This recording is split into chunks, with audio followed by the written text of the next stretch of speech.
We're approaching the business end of the Surrey Div 2 season, and with an outside sniff of promotion, every point counts for our first 11, especially when facing an Epsom side a few positions below them. It seems to be becoming a bit of a theme on Saturdays, but the sun was beating down on Dean Road with temperatures soaring to around 35 degrees. Messrs Godfrey and Walker were unfazed at the top of the order and continued to plunder boundaries on a dry outfield which seemed to be inflating the pass score week on week.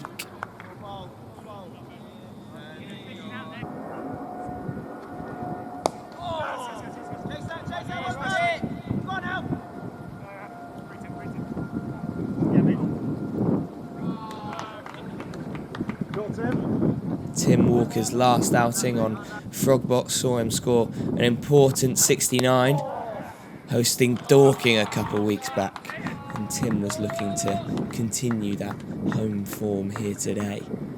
Meanwhile, Toby Godfrey at the other end had yet to score notable runs since bludgeoning 54 from 21 deliveries away at Stenning Cricket Club on a particularly entertaining opening day of tour.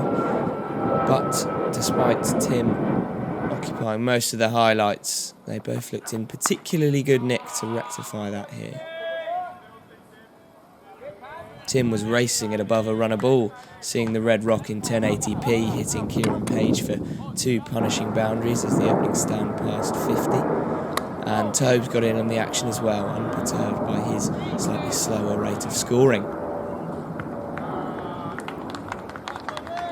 Until the partnership for the first wicket was brought to a halt in the 22nd at 82 runs, Walker falling prey to a smart juggle from Luke Hodson off the bowling of James Tuck, just shy of 50.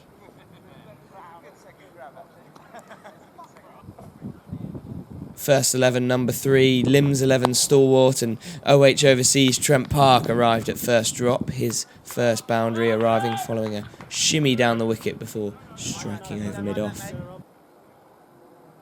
Before Toby moved the boys past 100.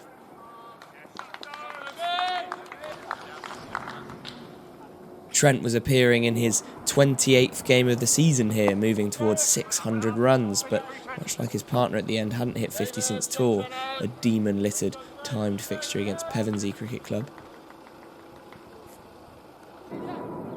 But it seemed Treno was excelling in conditions which felt a little more like home.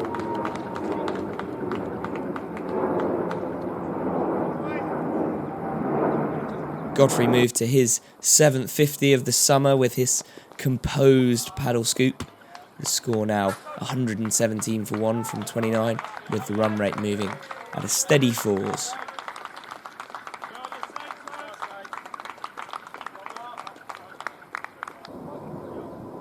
Trent kept things ticking and the boundaries flowing.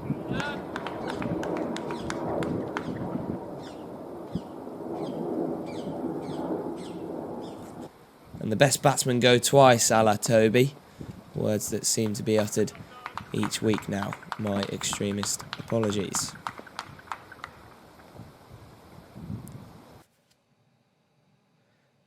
Will Moore received what can only be described as the treatment, getting pummeled towards the adjacent third 11 wicket and receiving a little bit of flack from both teammates and self in the process.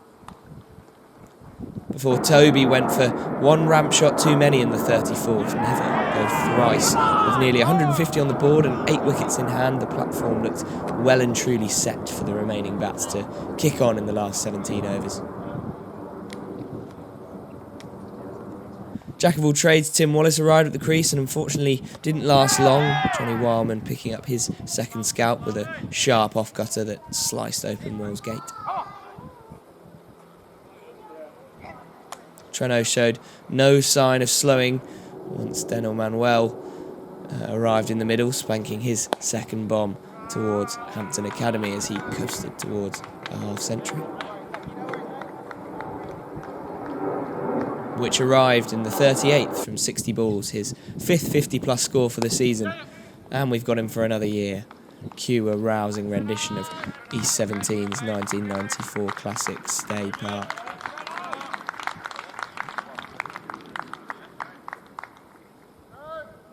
Den at the other end had been in imperious form this season, primarily on Sundays, but I won't make another snide comment on that topic. Coasting towards 1,000 runs in 2022, the OH scoreboard looked in stable hands.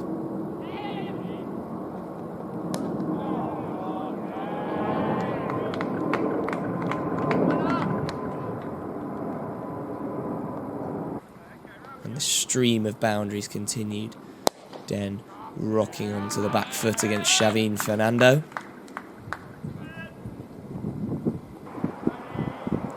And doing the same to the off dart of James Tuck soon after. Lightning fast feet and hands on display. It was swiftly becoming the Dennell show, and Trent was becoming somewhat of a spectator.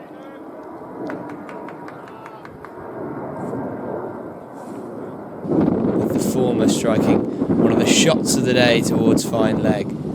That's how you do it, Toby.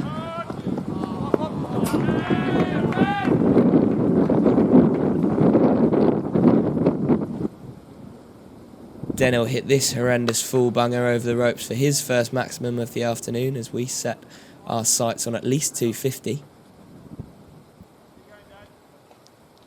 Before sweeping for 4 in the 46th to pass his half-century from just 39 deliveries and almost catching up his batting partner in the process.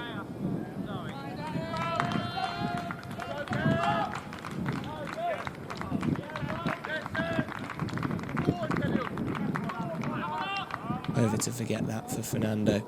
This boundary might have been the pick of the bunch down on one knee. Part of me wonders whether Dennell was spurred on by the fact he didn't have to keep for the following chase. Trent finally got to see some strike again and made no haste making the most of it.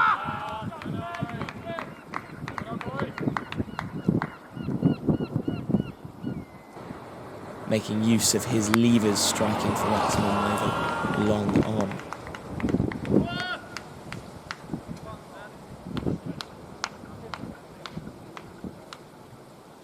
Dennell then played one of the most picture-perfect on-the-up, on-drives I'd ever seen as the Pals progressed the 50-over target past 5 and over. But couldn't add another red inker to his tally as Fazal Hakjan cleared his off-peg while down on a knee with a couple balls to go. Raza arrived in an attempt to provide some last-minute entertainment, but it would be the man of the hour who would strike the final boundary of the innings, our ones leaving Epsom 270 to win after tea.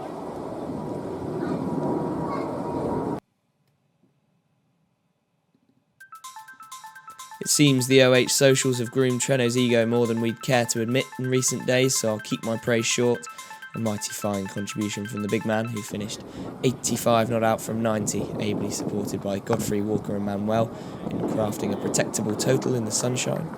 The chase got underway and immediately Raza forced the edge and the nutmeg of Tim Walker for Epsom's first boundary. As if he didn't need any more of the limelight, Trent opened up with some of his leg breaks, but Asim Zeb was more than prepared for the challenge. An ambiguous dismissal would spell the first breakthrough, Bergie snaffling the Raza nitbacker that appeared to strike Zeb on the back pad, the ball being adjudged to go on to hit off stump, and the finger was raised, 31 for 1. Alfie Haxton didn't want to suffer the same fate as his partner and blasted Trent towards the square leg boundary.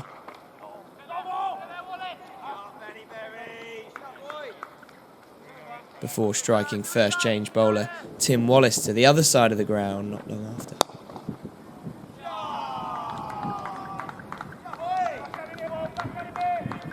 Ben Berry experienced firsthand the infamous Raza toe crusher.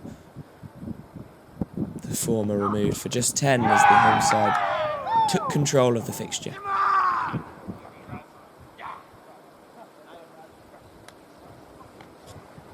Mozza was the first of 2 left-arm turners to enter the attack.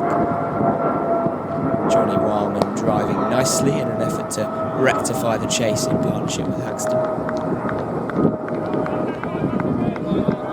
Alfie Haxton has looked in commanding form this season, averaging just under 49 in his 11 2022 innings, but never looked completely comfortable at the OH. Tim Wallace was the man to make the breakthrough, Trent Park refusing to let anyone else play, snuffling one in the men's room as Epsom slipped to 66 for 3.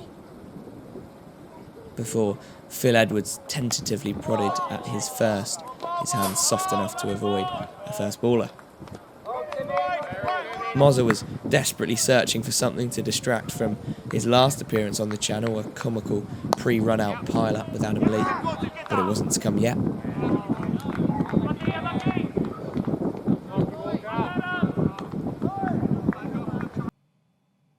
Warman looked in decent shape as the required rate climbed to above 6s, the last batting hope for the Epsom pals, well pulled so. Simon would get his reward in his 6th set, a very smart grab by Trent Park. Epsom now 4 down and in need of a miracle.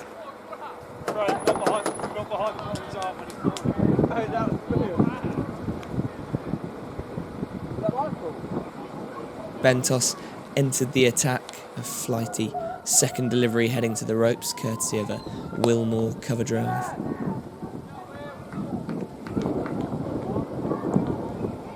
Going after Mozza the next over.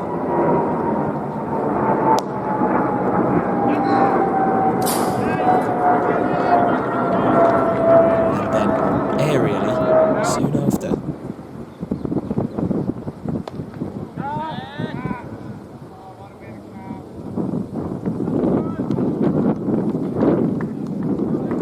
Until Will Moore set off for the quick single before brutally being sent back by Warman halfway down the track.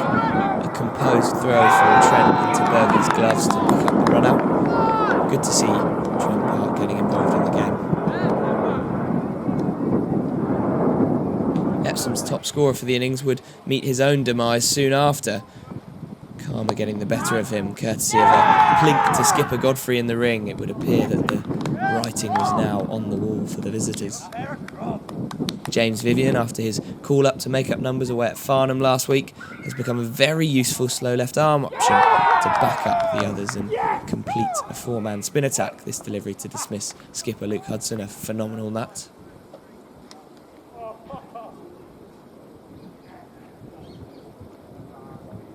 Bentos would pick up his first of the game, courtesy of a well-judged caught and bowled. It's not been Rob's best season with the ball with regards to strike rate and average alike, but he remains invaluable to this side.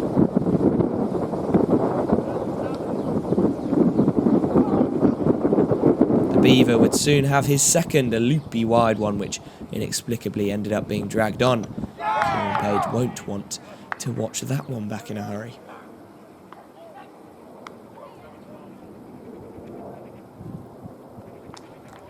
With the score 141 for 9, the ice cream van whirring away, and another quad win in the offing, Viv had his eye on a Carlsberg export, and James Tuck's interesting shot selection brought things to a close. Another emphatic win for the Wands pals by 126 runs this time out, continuing their end-of-season push and reaffirming their phenomenal debut year in Surrey Div 2, looking comfortably set in 4th position.